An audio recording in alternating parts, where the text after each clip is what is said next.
बोलिए सतगुरुदेव भगवान की। महाराज कर्ण का वध हुआ।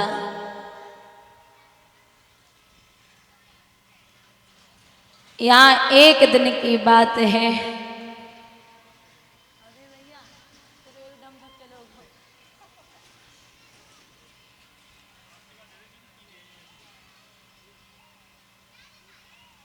तो दुर्योधन उदास बैठे थे, जवाब दिया द्रोणाचार्य पुत्र अश्वत्थामा ने कि भैया दुर्योधन क्या बात है।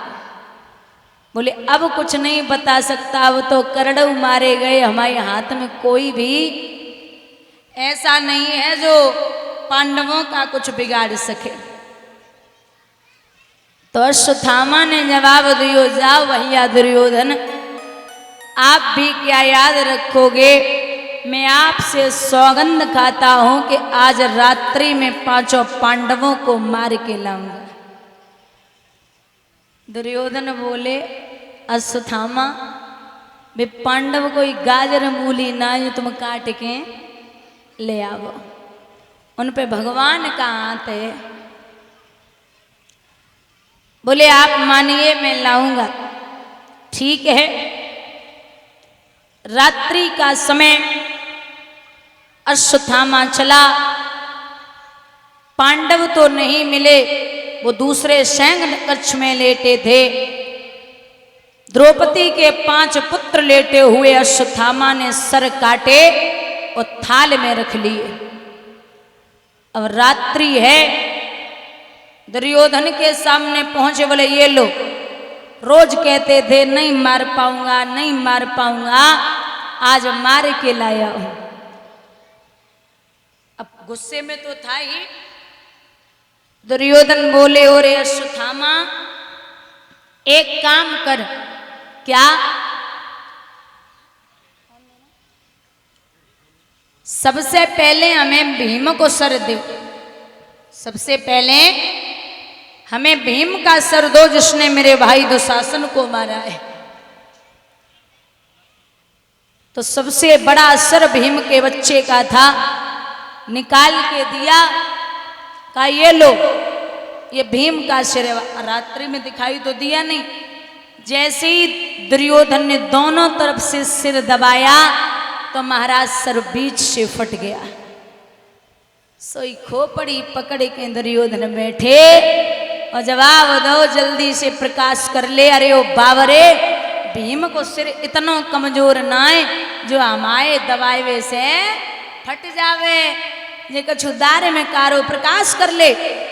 जो प्रकाश हुआ तो 5 पुत्रों के सिर पड़े हैं। बुजुर्गों, इसे श्राप समझो या वरदान। लगा हुआ था दुर्योधन को कि सुख और दुख जब दोनों एक साथ आएंगे उसी समय मृत्यु हो जाएगी। दुर्योधन को खुशी तो ये बात की है कि पांडवन के वंश में एक पानी देवे वालों ना बचो, सब मर गए। और दुख इस बात का है कि न पांडवन में कोई बचो न कौरवन में कोई बचो, कोई मुखाग्नि देवे वालों ना है जो हमारी मुखाग्नि दे देवे। वहीं रोते रोते दुर्योधन जमीन पे गिर पड़ा। सुबह जब हुआ तो डेरों में रक्त बह रहा था, हर अबला पड़ी रो रही थी। द्रौपदी बाल बिखराए हुए लालों पे पड़ी रो रही थी। मोहन के आते ही बोली, आओ मोहन वे बाकी है, अथवा इस खेल तुम्हारे में अब और खेल भी बाकी है।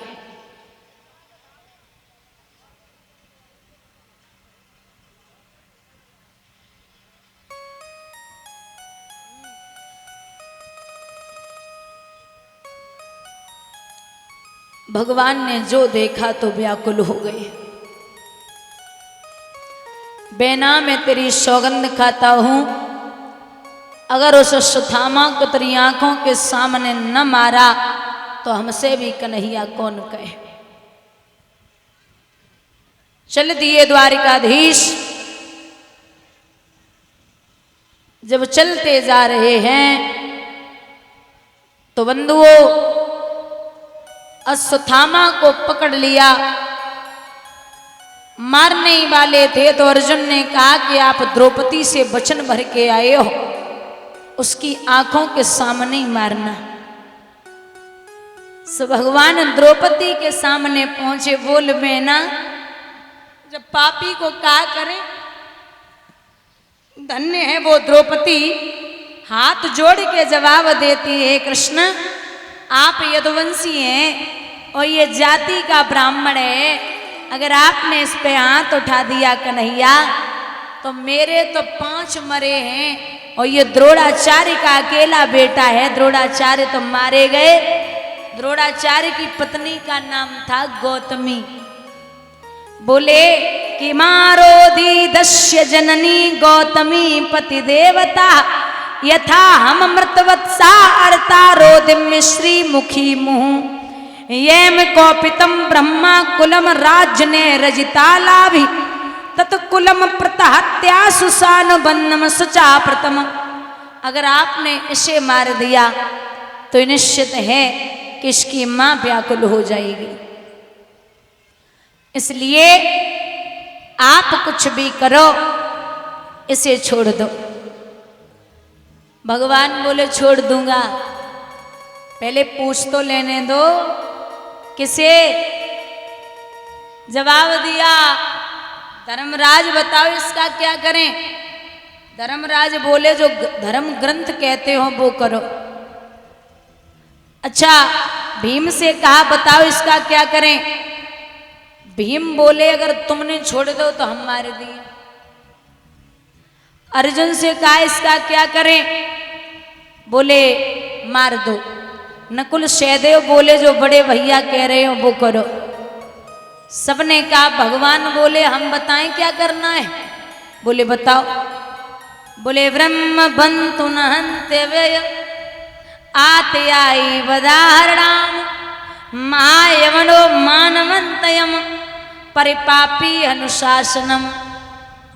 धर्म ग्रंथ ये कहते हैं कि ब्राह्मण पे कभी हाथ नहीं उठाना चाहिए और बच्चों को मारने वाले को कभी छोड़ना नहीं चाहिए। अब हमें जे बताओ,